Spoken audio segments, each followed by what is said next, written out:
যদি মনে করে বাংলাদেশের 1 ইঞ্চি জায়গা দখল করবে, ভারতকে বলে দিচ্ছি আমার বাংলা ওই পর্যন্ত, যে পর্যন্ত বাংলা ভাষা আছে। আমিও স্বপ্ন দেখি দিল্লির লালকেল্লার উপরে বাংলাদেশের পতাকা উত্তোলন করবার। যদি মনে করেন চট্টগ্রাম নিয়ে যাবেন, ওই দিবা স্বপ্ন দেখার কোনো সুযোগ নাই, তাহলে আমরা দিল্লি পর্যন্ত দখল করতে বাধ্য হব।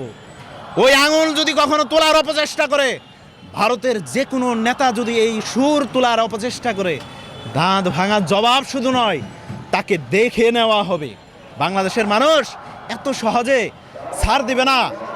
আমার 1 ইঞ্চি মাটি কেউ যদি চোখ তুলে তাকায়, সেই চোখ ওপরে ফেলা হবে। আর হিন্দুত্ববাদ বলেন আর যেই বাদ বলেন, তাদেরকে আমরা চট্টগ্রাম দিয়ে দেব। তোমরা মাছ মুস্তি করবা না, কপালের চামড়া গুছ করে রাখো। ভালোভাবে বলছি, সময় থাকতে ভদ্র হয়ে যাও, না হলে দিল্লি পর্যন্ত, যে পর্যন্ত বাংলা ভাষা আছে সেই পর্যন্ত আমার জমিন ঘোষণা দিব।